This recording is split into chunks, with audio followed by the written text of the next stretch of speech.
The original infection attacked the nerve cell bodies of the lower motor neuron, which is the nerve that connects spinal cord signals directly to the muscle. That's where the infection went. Many of This is preeminently the time to speak the truth frankly and boldly. Nor need we shrink from honestly facing conditions in our country today. This great nation will endure as it has endured, will revive and will prosper. So first of all, let me assert my firm belief that the only thing we have to fear is fear itself. Nameless, unreasoning, unjustified terror, which paralyzes needed effort to convert retreat into advance.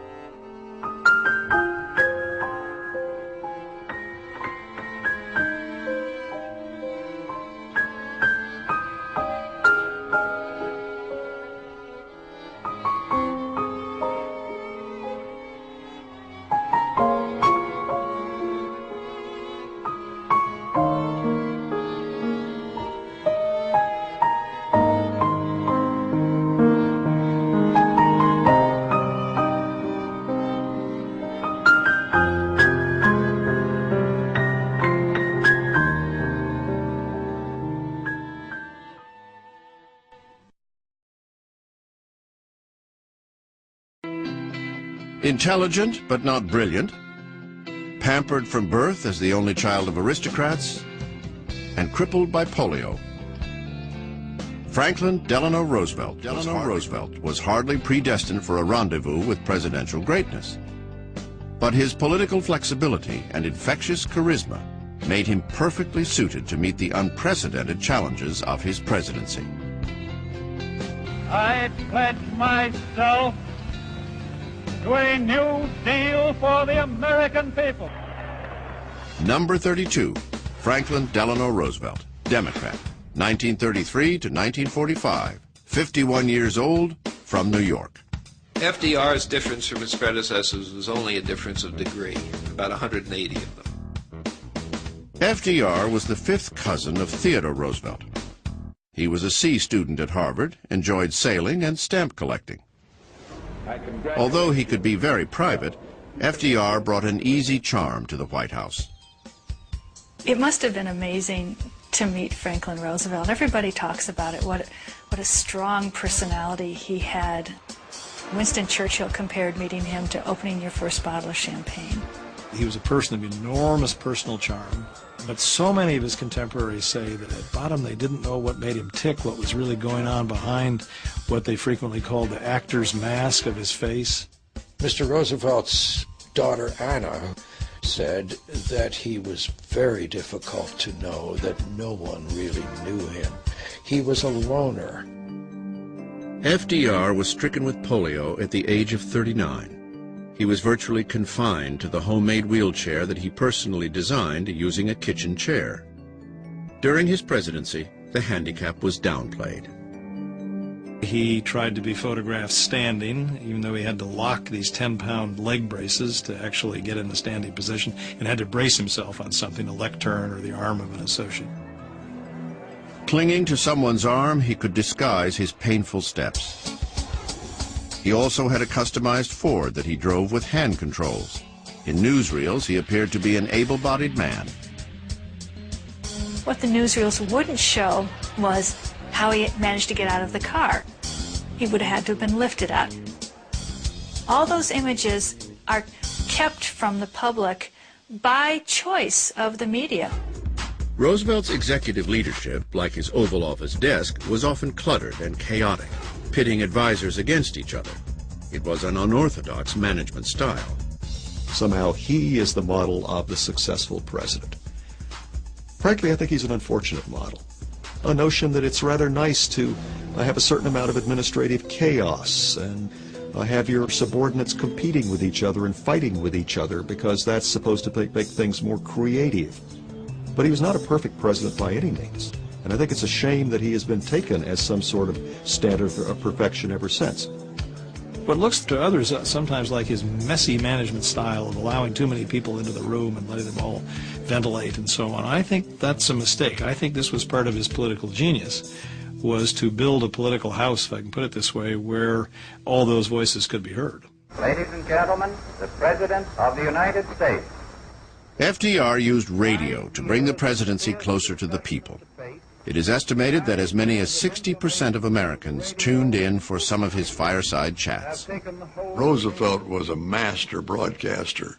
This nation will remain a neutral nation, but I cannot ask that every American remain neutral in thought as well. He just had the sense of drama that could take a rather dull political speech and emphasize just the right points, bring it to the crescendo right when you needed to be at the crescendo. Let me assert my firm belief that the only thing we have to fear is fear itself. During his first 100 days in office, FDR pushed an unprecedented slate of legislation through Congress to fight the Depression. This was the start of the New Deal. The New Deal is a series of initiatives that imparted a much greater degree of security and safety and stability to American life in all kinds of sectors, in the banking sector, in the investment sector, in the home building and home owning sectors, employment, and so on. Franklin Roosevelt had a great political partner in the New Deal, his First Lady. The crippling effects of the president's polio made Eleanor indispensable to him. She could be his eyes and his ears and his legs, and she could tour the country, and she could reach out to people, and then she could bring the country back to him. She was always pushing the New Deal and him to do more in terms of social welfare and helping Americans. And I think that in many ways we can really see her as the conscience of the New Deal. The New Deal expanded beyond those first 100 days. In 1935, Congress passed the Social Security Act, creating a safety net for the elderly, disabled, and unemployed. Despite the passage of the Social Security Act, FDR's New Deal didn't put an end to the Depression. It would take the industrial mobilization of World War II to achieve that goal. In a sense, he didn't succeed any better than Herbert Hoover did economically. Where Roosevelt succeeded was in exuding public confidence, making the Depression more palatable to people, giving people the impression that he really was doing something, that he really cared. FDR clearly had the country believing that happy days were here again. In 1936, he was re-elected in one of the great landslides in American political history. 61% of those who voted cast a ballot for Franklin Roosevelt. FDR was feeling invincible. People talk about Roosevelt's perfect pitch as a politician. Well, that perfect pitch deserted him in his second term.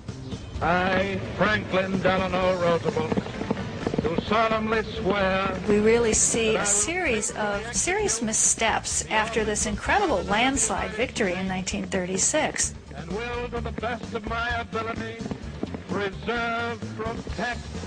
By his second inauguration, FDR was worried that the conservative Supreme Court would nullify the legislative successes of his first term. He concocted a plan to tip the balance of the court by increasing the number of justices. This seemed to many people to be a kind of power grab that went beyond what was necessary to deal with social problems and reflected a desire for power by Roosevelt himself. The court-packing plan failed, and Roosevelt's second term became mired in legislative gridlock. The heady days of the New Deal were over, and FDR's claim on presidential greatness was yet to be fulfilled. Franklin Roosevelt was the first president to select a woman for his cabinet, Labor Secretary Frances Perkins.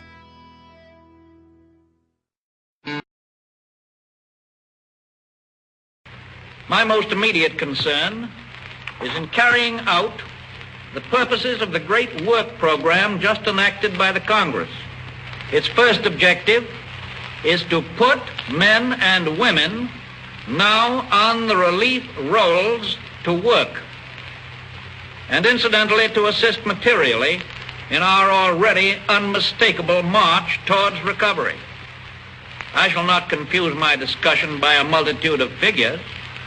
So many figures are quoted to prove so many things. Sometimes it depends on what paper you read or what broadcast you listen in on. Therefore, let us keep our minds on 2 or 3 simple, essential facts in connection with this problem of unemployment. It is true that while business and industry are definitely better, our relief rolls are still too large. However, for the first time in 5 long years, the relief rolls have declined instead of increased during the winter months, and they are still declining. The simple fact is that many million more people have private work today than 2 years ago today, or 1 year ago today. And every day that passes offers more chances to work for those who want to work.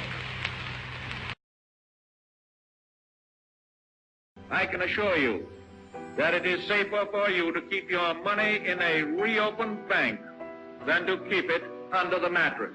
And we had a president, Franklin Roosevelt, who came in and served 4 terms during the Great Depression and also led us through World War II, who took demonstrative action to try to turn the country around. That's what we know as the New Deal, which at the end of the day was nothing more nor less than creating a set of institutions that were commensurate with the scale and complexity of the economy as it had evolved up to that time.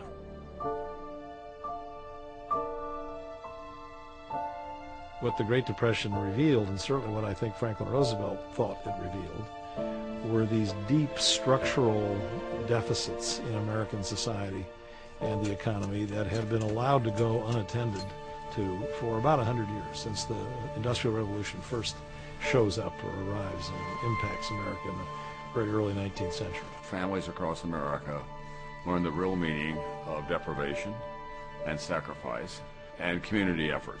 The American people showed great resiliency and great determination, and they drew an optimism out of the most pessimistic circumstances you could possibly have. And whether it was that pioneer spirit that resided in many of the people, that hope for the future, that it's bad now, but if I keep working and keep plugging away, it's going to get better.